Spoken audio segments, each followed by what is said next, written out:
Since 2014, our country has been plagued by divisive forces.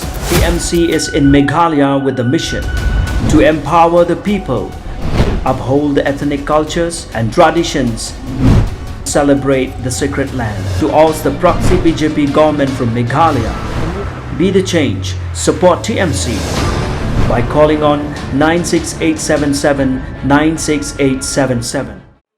In yet another turn of events, leaders and over 200 supporters of the MLA of Mawsynram Constituency, Hima Shangpliang, under the leadership of Rudy Shangpliang, had officially joined the Bharatiya Janata Party, Meghalaya State, on the 9th of August 2022. State BJP leader cum MLA of Pynthorumkhrah, L Hek, had welcomed the newcomers to the party's fold at a function that was held at the state BJP office in Shillong. Kibawan na po ka constituency Mawsynram. Hari digalam jong I Rudy Shangpliang mapi baro kidongelam kilong kami kilong pa ki samla Shillong bagethai bagi baro kami di perlok ki ba dei kapo ka Mawsynram Constituency bari dan offline bagi kami di jaga. We welcome all of you to our party office and I'm very happy and overwhelmed for all of you for joining our party today. You have joined the BJP party, national party, the way the party of Hetam Hadri India.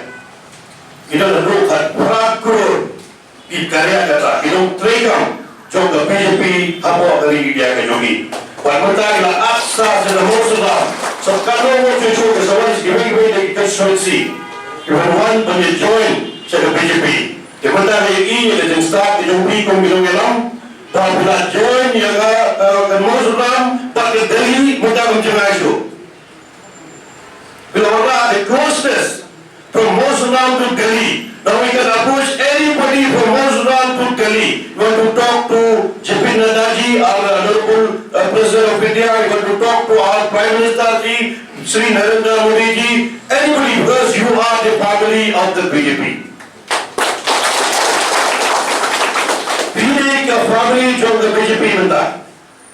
फिर अपने सो आये लगे हर चले बाकी Prime Minister जो करी India, वो अमित Shah Honorable Home Minister जो करी India, वो JP Nadaji और Honorable National President जो BJP, कहीं लोग जिंगल कोई का मंगला तलवार शिवल बा कि जिंत्रे इकम किजाम dah center dah development all-round development kepada apa kan state kejongi bahkan kami apa kita lagi jongi kau lagi jongi lagi Mawsynram dengan orang sibuk bagi skim bagi development dan pada mereka para harus Mawsynram.